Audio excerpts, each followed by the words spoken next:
مظلوم حسین، ہائے مظلوم حسین، ہائے مظلوم حسین، ہائے مظلوم حسین، یا حسین ہائے حسین، یا حسین شاہ حسین، ہر من ناصر ینصرنا، ہر من ناصر ینصرنا.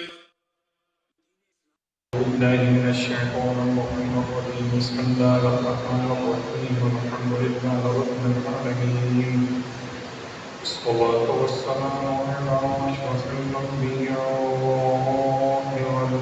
والمرسلين سيدنا أبي القاسم محمد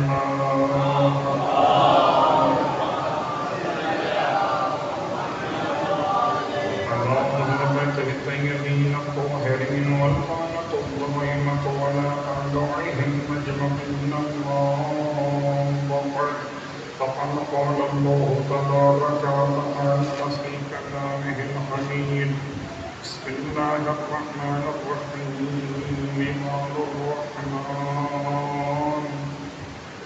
الذين يمشون على الأرض هونا وإذا خاطبهم الجاهلون قالوا سلاما. صلوات علیہ.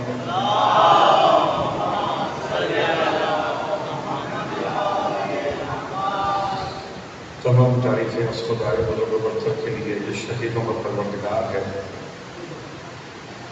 اور جو شہیدوں کا خدا ہوتا ہے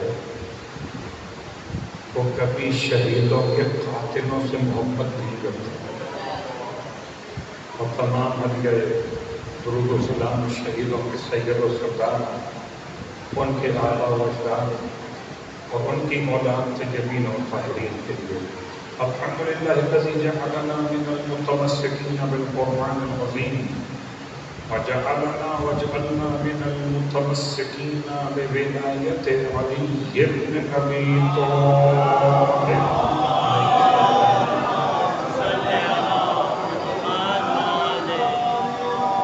عظم اللہ وجورنا ووجورکم بمصابنا بالحسن والحسین علیہم السلام وجعلنا وإياكم إن شاء الله من الطالبين بصارهما ووليهما الإمام المهدي من آل محمد عليه السلام.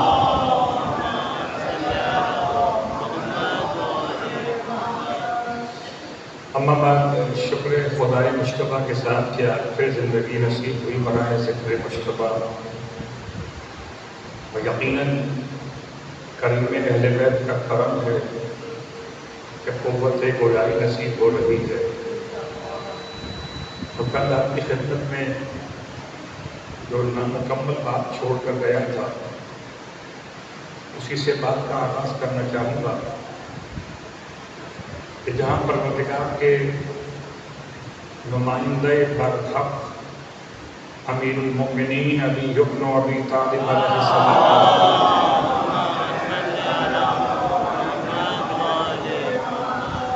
نے اپنے نمائندے کو اپنا سفیر بنا کر روم کے سلطنت کی طرف روانہ کیا اور شہنشاہ روم نے سوال رکھے امام حسن کے سامنے. امام حسن کے سوال کے جواب دینے کا مطلب تھا کہ جو جواب عطا کریں گے وہ جواب علی ہوگا. آپ جو جواب دیں گے جواب مصطفیٰ ہوگا. آپ جو جواب دیں گے جواب انبیاء ما سبق ہوگا. اور وہی جواب رب العالمین ہوگا. خالی امام حسن اپنی ذاتی شخصیت کے اعتبار سے بیان نہیں کر رہے، اتنے بڑے منصب کے اعتبار سے امام کا یہ جملہ کہ جن کو خدا نے بغیر رحم مادر کے خلق فرمایا، جن کو خدا نے بغیر ماں اور باپ کے پیدا فرمایا، ان میں سے ایک ہے ابلیس. اور اس کے ساتھ ساتھ ابلیس کیا ہے؟ ابلیس کا ترجمہ ہے رحمت خدا سے مایوس ہو جانے والا۔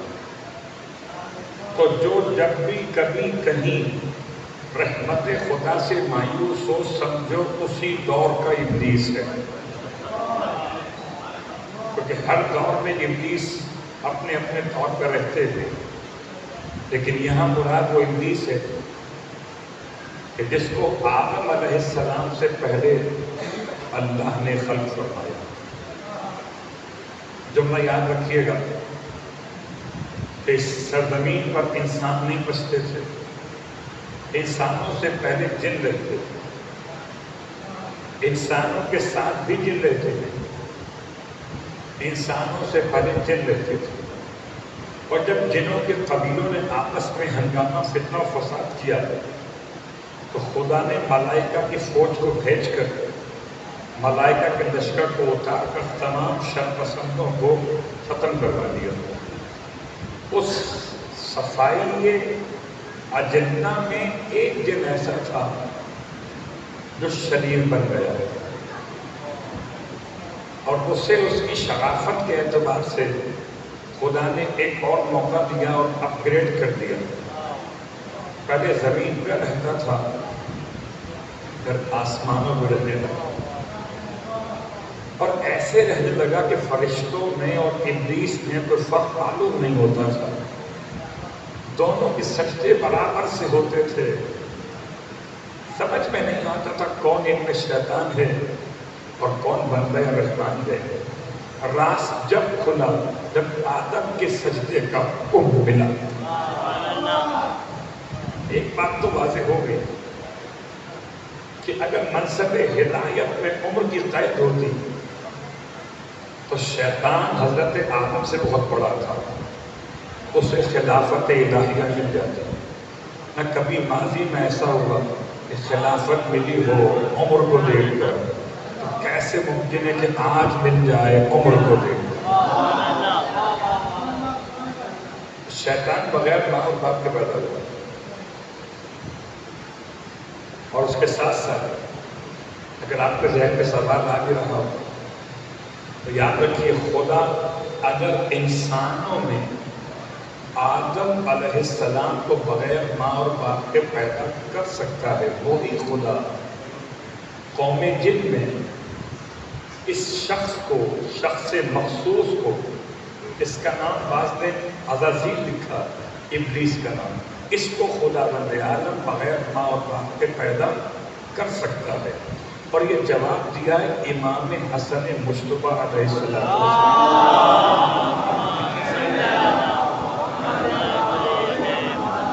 چلیے بات کو آسان کر دیتا ہوں، اس کا فرق کیا پڑتا کہ اگر خدا کسی کو اپنی نشانی بنائے تو اور بات ہے، لیکن اگر کوئی ماں اور باپ کے بغیر ہو یا کوئی ماں اور باپ کی بات ماننے سے انکار کر دے تو کہتے ہیں مادر پدر آزاد۔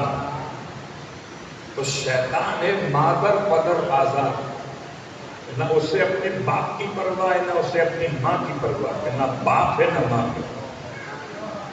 پھر امام فرماتے ہیں ایک اور چیز کہ میں امام نام لیا وہ ہے سانپ۔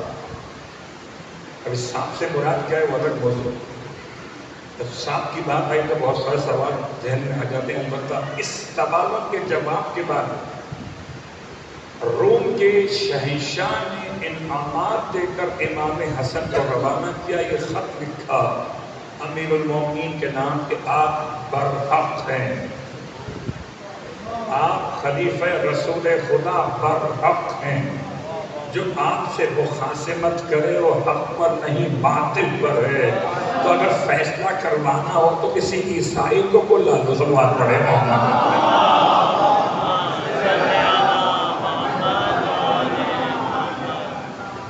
اب واضح ہو رہی ہے۔ اور دوسرا مرحلہ آپ کی خدمت میں بیان کروں کہ کتاب کا نام ہے ہدیۃ الحزینی، ہدیۃ الحزینی۔ اس میں پیغام لکھا ہوا ہے۔ کیا پیغام ہے؟ کیونکہ میرا عنوان خاص مولانا حسن کے حوالے سے ہے، اور آج کے اصحاب میں آج ہم جائیں گے حجر ابن عطی کی طرف، کل تو موقع نہیں مل سکا۔ ہدایت الحزین کتاب کا نام. اس میں امام حسن کے حوالے سے ایک واقعہ ہے.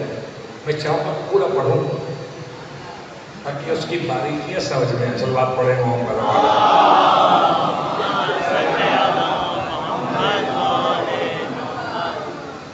کہتے ہیں ایک صاحب جا رہے تھے مدینے سے حج کے لیے. مدینہ منورہ کے اطراف میں اکناس سے آراب کوئی صحرائی شخص مدینہ منورہ چلا حج کے لیے. مکہ چلا مدینے سے, اور مدینے سے مکے جانے والوں کا میقات ہے مسجد شجرہ. وہاں سے اس نے احرام پہنا اور احرام پہن کے چل گئی. اگلی منزل کسی منزل کو بھوک لگی تھی اور شتر مرغ کے انڈے رکھے ہوئے تھے. شتر مرغ کے جہاں وہ رہتے تھے اسے لا دیا. اس نے دیکھا کہ شتر مرغ موجود نہیں ہیں, انڈے موجود ہیں, بھوک لگی ہے. اب سے آسان خوراک ہے انڈا بنانا. تو سبھی جانتے ہیں پورے گھر میں جب مشکل پڑ جائے تو آپ بنا لیتے ہیں. تو اس نے اس علاقے میں بھی ہاتھ جلا کے انڈے بنا کے کھا لیے. انڈے کھا پی کے حالت احرام میں مکے پہنچ گئے. عمرہ تمتع کیا, حج تمتع کیا. اب وہاں کسی سے بات اس نے شیئر کر دی کہ میں نے راستے میں بھوک لگی, میں نے ایسے کھانا کھایا. کسی نے کہا تم نے تو غضب کر دیا. حالت احرام میں شکار کرنا شرعاً جائز نہیں ہے, اور یہ شکار کے زمرے میں آتا ہے. شتر مرغ کے انڈے اس کے گھونسلے سے, اس کے مقام مخصوص سے نکال کے کھانا شکار کے زمرے میں آتا ہے. اس نے پورے مکے میں ڈھونڈ لیا. حج کرنے سب آئے تھے, حج بتانے کوئی نہ آیا. پریشان ہو گئے یا اس کی پہنچ نہ ہو سکی وہاں تک. حج کر کے واپس پلٹ کے مدینے منورہ آ گئے. گھر جانے کے بجائے اپنے علاقے میں سیدھا پہنچا مسجد نبوی معظم. پوچھتا لوگوں بتاؤ خلیفہ رسول خدا کون ہے؟ ارے مجھے بتاؤ کوئی ہے کہ رسول خدا کے خلیفہ کون ہے؟ لوگوں نے بتا دی کہ حضرت ابوبکر خلیفہ وقت. جائیے پہچانتا نہیں تھا. مسجد میں پہنچا تو مسجد میں ان کے ساتھ ساتھ باقی اور اصحاب بیٹھے ہوئے تھے. جا کے سلام کیا اس عربی نے. پوچھا آپ سے خلیفہ رسول خدا کون ہے؟ لوگوں نے کہا یہ بیٹھے ان سے ملیے. اس نے ان سے آ کر سب کے سامنے کہا کہ یہ ایک مسئلہ پوچھنے آیا. کیا مسئلہ پوچھنے آیا؟ کیا مسئلہ یہ پوچھنے آیا کہ میں نے حالت احرام میں شتر مرغ کے انڈے کھا لیے تھے. اب بتائیں مجھ پہ کفارہ کیا ہے؟ حضرت ابوبکر نے اس سوال کو پلٹایا اصحاب کی طرف. اصحاب میں بیٹھے حضرت عمر بیٹھے, طلحہ زبیر بیٹھے اور دیگر افراد بیٹھے. خلیفہ اللہ کے رسول کے جو کہے جاتے ہیں انہوں نے بھیج دیا اصحاب کی طرف. آپ بتائیے سب نے سوچ کے کہا کہ یہ تو کبھی ایسا ہوا نہیں کہ ہم کوئی ایسا مسئلہ پیش آیا ہو, آج تک ہم نے ایسا کوئی کام نہیں کیا جو سوال کا جواب نہیں پوچھنا پڑا. جناب زبیر بولنے لگے کہ بھائی عربی بات یہ کہ ہمارے پاس اس مسئلے کا جواب نہیں ہے. وہ عربی چیخ اٹھا, اگر رسول خدا کے خلیفہ کے پاس بھی جواب نہیں ہے, اصحاب رسول کے پاس جواب نہیں ہے, تو کیا بتاؤ محمد کے مرتے دین ختم ہو گیا؟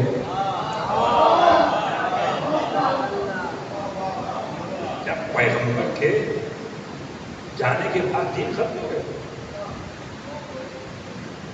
تو اب جناب زبیر نے بات کو سنبھالا. کہ بھائی دین ختم نہیں ہوا ہے. کچھ لوگ جذباتی ہوتے ہیں, ایک دم غصے میں آ جائیں, دین ختم نہیں ہوا ہے. اس پورے مدینے میں ایک گھر میں جانتا ہوں کہ جہاں تمہارے سوال کا جواب مل سکتا ہے.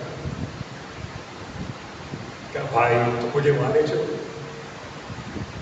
تو کہا تم نہیں ہم سب ساتھ چلتے تاکہ مسئلہ تم پوچھو کہ ہم بھی سن لیں گے.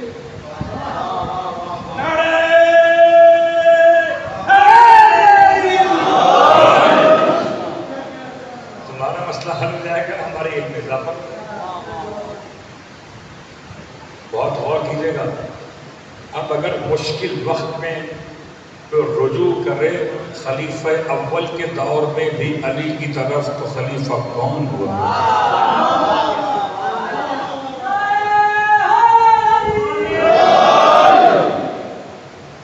سب مل کے آئے. اللہ کے رسول کے چاہنے والے خلیفہ وقت بھی ساتھ میں ہیں, اور اس کے بعد تمام صحابہ کے بعد بھی ساتھ میں ہیں, اور آئے ہیں درے امیر المومنین علی ابن ابی طالب.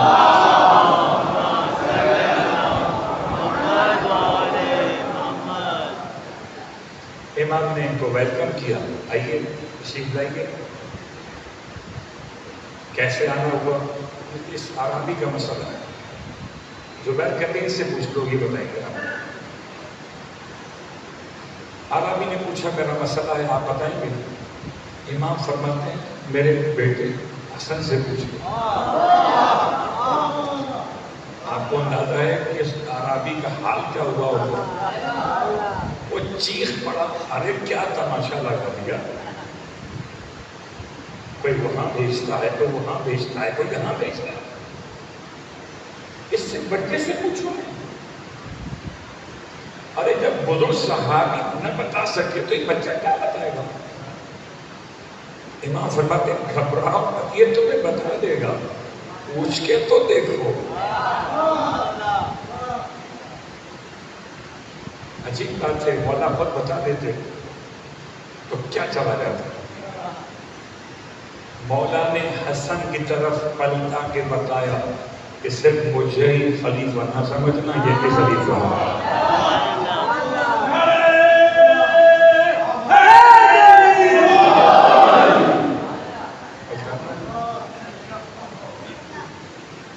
اور سب کے سب صحابہ بیٹھے ہوئے, سب کے ساتھ. بہت مشکل کام تھا. امین کائنات نے مسئلہ نوٹ کیا امام مشتبہ کی طرف. میں سوچتا ہوں کہ اگر مسجد میں مولا حسین بھی ہوتے تو یہ وہاں پلٹ جاتا مسئلہ. یہ ظاہراً اس روایت میں مولا حسین کا تذکرہ نہیں ہے. تو مولا حسن سے جب پوچھا اس نے کہ بھائی میں ایک عربی ہوں, میں کچھ نہیں جانتا تھا, لا علمی کی بنیاد پر میں نے حالت احرام میں شتر مرغ کے انڈے توڑ کر بھون کر کھا لیے ہیں. عمرہ تمتع کا احرام پہنتے گیا تھا, راستے میں واقعہ پیش آیا.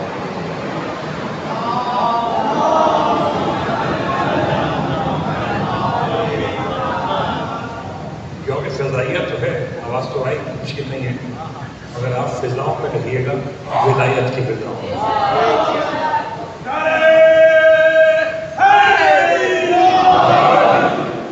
بات واضح ہو گئی. اب امام سے سوال بالکل واضح ہو گیا. حالت احرام عمرہ تمتع مسئلہ نہ جاننے کی بنیاد پر اس نے یہ کام کیا کہ شتر مرغ کے انڈے توڑ کے بھون کے کھا گیا. اب بتائیے کفارہ کیا ہے؟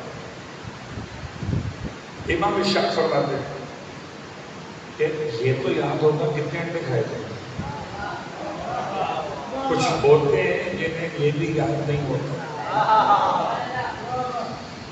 امام فرماتے ہیں جتنے انڈے تم نے توڑ کر کھائے تھے اتنی تعداد میں اونٹنیوں کو حاملہ کرواؤ, اور ان سے جو ولادتیں ہوں انہیں لے جا کر خانہ کعبہ کے حرم میں مکہ المکرمہ میں خدا کی بارگاہ میں قربان کرو، نحر کرو، تمہارا کفارہ ادا ہو گیا، تم نے حرام کام کیا، کفارہ واجب ہو گیا۔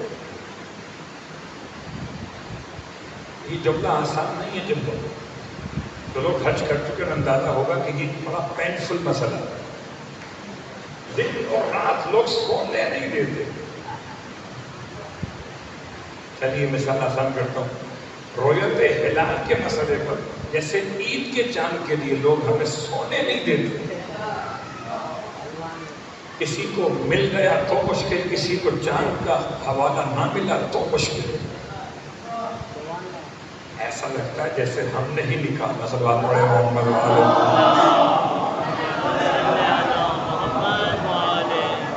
بالکل ایسے، بالکل ایسے اللہ کے رسول کے نواسے وہ تو بیان کر رہے تھے مسئلہ، لوگ تمام پر علماء سے پوچھتے کہ بال ٹوٹ گیا کفارہ کیا ہوگا، آئینہ دیکھ لیا کفارہ کیا ہوگا، خوشبو لگا لی کفارہ کیا ہوگا، صابن سے ہاتھ دھو لیے وضو اور صابن سے کفارہ کیا ہوگا، چپل پہن لی کفارہ کیا ہوگا، بند چپل۔ 24 محرمات ہیں اور 24 محرمات کے 24 مسجد ہوں گے، تو سوال کفارے کا پھر میں آپ کو یاد دلا دوں، تاریخ میں آگے بڑھے ایک اور حجت خدا امام تقی جوان کم سے نہیں گیا،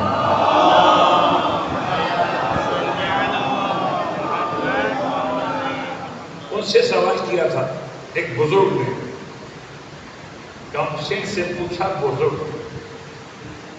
کیا پوچھا تھا، قاضی القضات نے پوچھا یہ تھا امتحان لینے کے لیے کہ اگر کوئی حالت احرام میں شکار کر لے تو کفارہ کیا ہوگا۔ امام نے فرمایا سوال ہی ناقص ہے، اب میں اپنے الفاظ میں کہوں، سوال کرنے کی تمیز ہو تو جواب بھی نصیب ہو ورنہ بد نصیب ہو۔ سوال نامکمل، ہوا میں تیر چھوڑا تھا، اس کا ریل کیس ہے، ان کا کیس نہیں ہے، وہ امام کا امتحان دے رہے تھے۔ جو حجت خدا کا امتحان دے وہ سوال کرنا ہی بھول جاتا ہے۔ پوچھ رہا تھا حالت احرام میں کوئی شکار کرے تو کفارہ کیا ہوگا، امام فرماتے سوال ناقص ہے۔ کیا مطلب سوال ناقص ہے؟ جب تمہارے سوال کی 11 شکل ہیں، ایک سوال نہیں ہے، یہ 11 شکوں پر مشتمل پورا ایک سوال نامہ ہے۔ وہ چند برس کا حجت اللہ کا نمائندہ کہ امام حسن سامنے ریل کیسے پوچھتا ہے میرا مسئلہ، اب کہتے ہیں یہ سوال کا جواب جب اسے مل گیا کہ اونٹنیاں اتنی تعداد میں لے کر ان کے حاملہ ہونے کا انتظام کروا کہ بچے قربان کیے جائیں، تو اس سوال مولا نے کیا یا اس اعرابی نے خود کیا؟ اعرابی کہتا ہے کہ یہ بتائیے کہ ساری اونٹیاں تو سمر آمر نہیں ہوں گی، سکیاں تو بچے نہیں ہوں گے۔ ارشاد فرمایا سارے انڈے بھی تو اچھے نہیں ہوتے، تم نے جتنی تعداد میں انڈے کھائے تھے سارے انڈے تو اچھے نہیں ہو سکتے۔ اسی انداز سے سوال اپنے مقام پر معتبر ہے کہ اگر فرض کر لے اس نے انڈے کھائے اور 3 میں اگر وہ ایک ہی ولادت ہو، 2 نہ ہو سکے، 2 ہو 1 نہ ہو سکے، تو کیا کرے گا؟ اس لیے امام نے وضاحت کی، بعض کہتے ہیں سوال مولا کائنات علی ابن ابی طالب علیہ السلام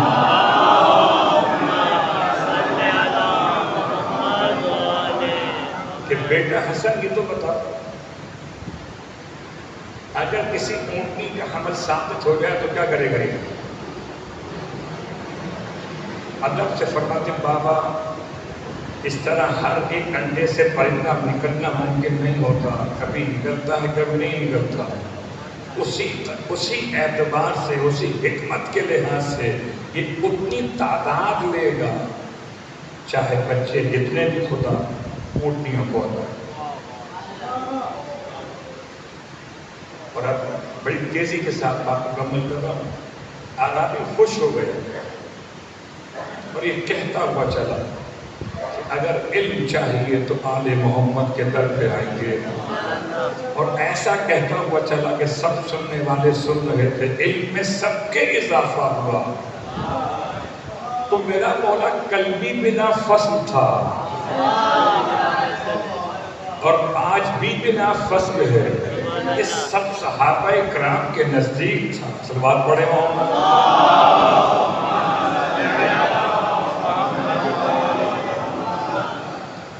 اور بھائی یہ جب بات ہو رہی ہے مولا کے اصحاب کی تو 2 جملے شروع کر رہا ہوں، باقی بات انشاءاللہ کل ہوں گی اگر چاند نہیں ہوا تو۔ ابھی تک تو چاند کی اطلاع نہیں آئی ہے، اور رؤیت ہلال بھی ایک اچھا مسئلہ ہے۔ کہتے ہیں سعودی عرب میں کیونکہ 30 تاریخ ہے تو کل تو آپ کے پہلے ہو نہیں سکتے، آپ ان سے آگے کیسے بڑھ سکتے ہیں؟ آگے بڑھنا تو بہت دور کی بات ہے، آپ ساتھ نہیں چل سکتے۔ حجر ابن عدی امام کے اصحاب میں شامل۔ حجر عدی کے بیٹے اور قبیلے کندہ سے آپ کا تعلق ہے۔ عظیم شخصیت، پکے مولائے کائنات کے چاہنے والوں میں شامل، ایسے خوشبودار شیعہ تھے کہ ان کی خوشبو چھپانے کے لیے انہیں ایک ایسی بستی میں شہید کیا کہ جہاں کسی کے جانے کا امکان نہیں تھا، اور خدا نے اسی بستی سے ان کی خوشبو اتنی بلند کی کہ جو کوئی شام پہنچے جناب زینب کو سلام کرنے تو صحابی رسول کو سلام کر کے آتا ہے۔ یہ صحابی رسول حجر ابن عدی، صحابی مولائے کائنات، صحابی امام حسن مجتبی اور مولا کی محبت میں حجر کی ساری خدمات روایات بہت ساری اپنے مقام پر۔ حجر اپنے 4 بیٹوں کے ساتھ شہید کیے گئے۔ تفصیل کا آج وقت نہیں ہے، بس ایک جملہ کہوں گا، باقی باتیں کل۔ حجر کے اوصاف کیا ہے، حجر کا مقام کیا ہے؟ حجر کے 4 بیٹے، ایک کا نام عبد الرحمن اور اسی مناسبت سے آپ کی کنیت تھی ابو عبد الرحمن۔ یاد رکھیں ہمارے درمیان انبیاء کے نام اور خدا کے نام کے ساتھ لفظ عبد کا استعمال ہونا مطلوب نہیں ہونا چاہیے۔ ایسا نہ ہو کہ ہم ان ناموں کو ترک کر دیں۔ عبد الرحمن کے باپ تھے کون؟ حجر۔ تو گزرے حجر، اگر آپ کو کل کی بات یاد ہو تو میں خالی اشارہ دوں گا، ایک کوفی اور ایک شامی، یاد ہے؟ تو 2 گزرے حجر، ایک کوفی اور ایک شامی۔ ان کی پہچان کے لیے جو حجر کوفی ہیں ان کو کہتے ہیں حجر الخیر، اور جو شامی ہیں اسے کہتے ہیں حجر الشر۔ بہت آسان کر دیا میں نے مسئلے کو، جو علی کی طرف ہو وہ خیر ہے، اور جو علی کے مقابلے پر ہو اسے خیر کیسے کہوں کہ خیر کبھی خیر کے مقابلے پہ آ سکتا ہی نہیں۔ تو حجر الخیر مولا کائنات علی ابن ابی طالب علیہ السلام کے چاہنے والے صاحب،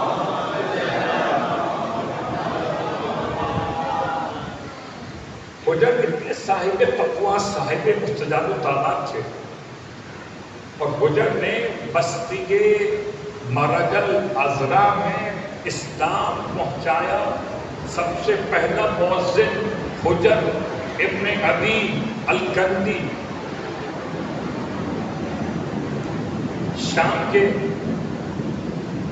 دمشق کے بالکل جوار میں نواحیات میں کہہ دیجئے علاقہ مرگ الازرا کے نام سے، اور وہاں پر جناب حجر کا مزار بہت، شاید آپ نے ان کا تذکرہ سنا بھی ہو، ان کی تصویر بنائی ہوئی تھی، واللہ عالم وہ تھے نہیں تھے کہ ان کی قبر کو کھول دیا گیا، داعش کی طرف سے لاش باہر نکال لی گئی، لیکن ایسا حقیقت میں نہیں ہوا، سیٹ تھی، تصویر غلط تھی۔ جو علی والا دفن کیا جاتا ہے اس سے نکالنے میں کوئی داعش نہ کبھی کل کامیاب تھی نہ آج کامیاب۔ تو حجر ابن عدی جب قید کر کے لے جائے جا رہے تھے شام کی طرف، بڑے عبادت گزار تھے، بہترین عبادت گزار تھے۔ تو کہتے ہیں کہ ان کے ساتھ جو سپاہیوں کا دستہ تھا، اس دستے نے کہا کہ اس روٹ سے جانا خطرناک ہے، اس روٹ پر شیر اور چیتے رہتے ہیں۔ انہوں نے کہا کہ گھبراؤ نہیں، چلو کچھ نہیں ہوگا۔ جب ان کے مشورے پر کہتے ہیں سپاہیوں نے پتہ نہیں کیا سوچ کے عمل کیا ہوا ہے، اور جیسے شیر قریب آئے تو حجر کو دیکھ کر شیر ایسے ہی دانت گزار ہوئے جیسے علی کا شیر سامنے آ گیا ہو۔ حجر بڑے پکے تھے، بولا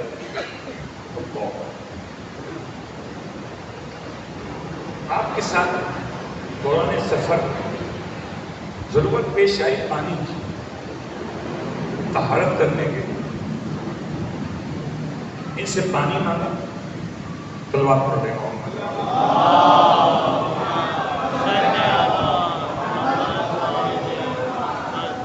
ان سے پانی مانگا، سپاہیوں سے طہارت کے لیے، انہوں نے پانی تک نہیں دیا۔ حجر کے ہاتھوں میں ہتھکڑیاں ہیں، بندے ہاتھوں سے حجر نے ہاتھ اوپر کیے، اے خدایا مجھے طہارت کے لیے پانی چاہیے۔ کہتے ہیں آپ کو غسل کرنا تھا، خدا نے بادل کا ٹکڑا ایسے بھیجا، مجھے لگتا ہے شاید خدا نے بادلوں میں سوراخ رکھے شاور بنا کر کسی ایسے ہی مولائی کے لیے تھے کہ بادل پھٹ جائے تو انسان نہا نہیں سکتا، لیکن اگر بادل رہے تو انسان نہا بھی سکتا۔ اور حجر کی دعا سے حجر پر اللہ نے پانی رحمت کا برسایا، اس کے بعد بھی کوئی شامی ایمان نہیں لائے، وہی طریقہ لائے۔ بہت سخت منزل تھی، 4 بیٹے، ایک کا نام عبد الرحمن، ایک کا نام عبداللہ، ایک کا نام ابراہیم اور ایک کا نام حمام، 4 بیٹے تھے۔ اور جب ان سے کہا گیا کہ علی سے برات کرو، ابھی دمشق پہنچے نہیں ہیں، لیکن ان کی اہمیت اتنی زیادہ تھی کہ دمشق اگر پہنچ گئے تو ان کو اس طرح مارنا آسان نہیں ہوگا، تو حکومت وقت نے چاہا کہ دمشق سے پہلے ہی مار دیا۔ جیسے ہم کہتے ہیں نا، وہ آج کل دخن کم ہو گیا، ورنہ پولیس مقابلے میں مار دیا گیا۔ ایک جملہ چلا ہے پولیس مقابلہ، جس سے عدالت سے ہٹ کر ہٹانا ہو اسے کہتے ہیں کہ پولیس صحت کے ساتھ مقابلہ کرتے ہوئے مارا گیا۔ اب آج تو میڈیا کا دور ہے، وہ کہتے ہیں اگر یہ مقابلہ تھا تو پولیس والے زخمی کیوں نہیں ہوئے؟ ایسے ہی تو اس انداز کا واقعہ پیش آیا ہے جناب حجر کی شہادت، جبکہ مقابلہ نہیں ہے کوئی۔ علی سے برات کرو، کیا نہیں کروں گا؟ کیا نہیں کرو گے؟ میں ذمہ کروں گا۔ اچھا کچھ ذمہ کرو گے، مجھے بات نہیں کرنا، یہ پہلے میرا بیٹا ہے، اس کو ذمہ کرے۔ پوری تاریخ میں آپ کو ایسا باپ نہیں ملے گا جس نے خود کہہ کر اپنے بیٹے کو میرے ذمہ کر دیا۔ مولائے کائنات کی محبت اللہ اکبر۔ لوگ علی سے بیٹا مانگے وہ اور ہیں، جو علی کے بیٹا قربان کرتے وہ اور۔ سلام ہو حجر شہید پر، سلام ہو شہید کے بیٹے شہید پر۔ کیوں ایسا ہوا؟ تو فرمانے لگے اس لیے ایسا کروا رہا کہ کہیں میں پہلے اگر شہید ہو گیا تو میرے باپ کی تلوار کی دھار دیکھ کر میرا بیٹا علی کی محبت سے انکار نہ کرتے۔ چاہتا ہوں اپنے سامنے مطمئن ہو جاؤں کہ میرا بیٹا علی کی محبت میں مر رہا ہے۔ اللہ اکبر۔ بس گفتگو تمام ہوئی، شہدائے کربلا کا ماتم ہے، اور دل چاہتا ہے آج چند جملے جناب قاسم کے حوالے سے پڑھیں۔ آج 20ویں کی شب ہے نا، اور جب کسی کا 20واں ہوتا ہے تو سب لوگ جمع ہو کے اسی گھر پہ جاتے ہیں۔ سب نہیں جاتے تو کم از کم خاندان والے جاتے ہیں، اور اگر کوئی 13 سال کا مر گیا ہو تو اس کے بھائیوں کو، اس کی بہنوں کو، اس کی ماں کو پرسہ دیتے۔ ہائے غربت قاسم۔ کربلا میں سارے شہیدوں میں قاسم کچھ الگ سے دکھائی دیتے ہیں، کیونکہ یہ خمسہ مجالس امام حسن کے عنوان پر ہے، اور امام حسن کی نمائندگی کربلا میں کون کر رہا ہے؟ امام نے کس کے بازو پہ تعویذ باندھا تھا؟ کون کہتا تھا چچا مجھے مرنے کے لیے بھیج دیجیے؟ جہاں تک میں نے مقتل کی کتابوں کا مطالعہ کیا ہے، کسی شہید نے مولا سے ایسے رو رو کر گڑ گڑا کر ایسے رخصت نہیں مانگی جیسے قاسم نے مانگی ہے۔ شب عاشور تھی تو بچہ کہتا تھا چچا کیا شہیدوں کے دیوان میں میرا نام شامل نہیں ہے؟ ہائے رونے والوں، امام نے جواب میں ارشاد فرمایا تھا قاسم شہیدوں کے دیوان میں تو اصغر کا نام بھی شامل ہے۔ ارے اپنے شوق چھوڑ کے تڑپ کے کہتا ہے چچا مگر اصغر تو چلنے قابل بھی نہیں ہے، کیا اشقیا ہمارے خیموں تک آ جائیں گے؟ ماں بہنوں کا پردہ کس طرح بچ سکے گا؟ امام نے بچے کے چہرے پہ جلال کے آثار دیکھے، فرمایا بیٹا اصغر کو تمہیں اپنی گود میں لے کر آؤں گا، وہاں غربت وہاں مصیبت رونے والوں رات عاشور کی تھی۔ پھر کہتا تھا بچہ چچا میرا نام شامل ہے، پھر اپنے آپ کو پنجوں پہ بلند کر کے کہتا ہے چچا بتا دیجئے میں بڑا ہو گیا ہوں نا۔ اللہ اکبر۔ رونے والوں امام نے ایک سوال کیا، اچھا تم بڑے ہو گئے ہو تو بیٹا بتاؤ موت کو کیسا سمجھتے ہو؟ بچے نے کیا جواب دیا؟ کسی بڑے نے آج تک ایسا جواب نہ دیا جیسا حسن کا لخت جگر حسین کو جواب دے گیا۔ جواب میں کہتے چچا الموت احلی من العسل، چچا موت میرے لیے شہد سے زیادہ شیریں تر ہے۔ رونے والوں یہ عاشور کی رات کا واقعہ ہے، بس دو جملے اور سنو۔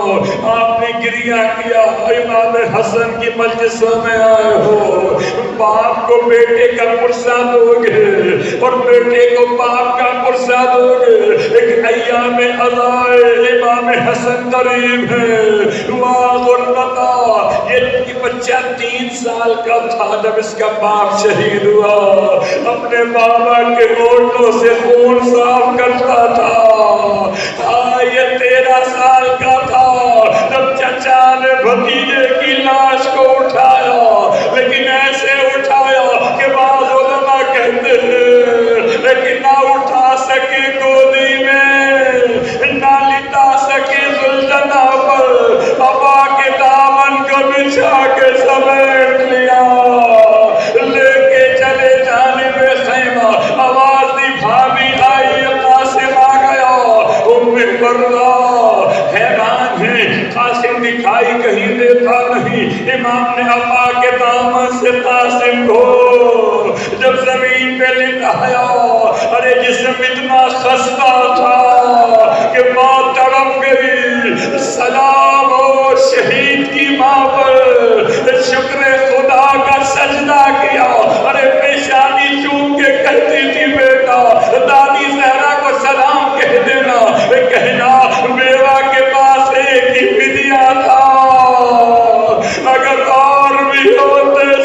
قربان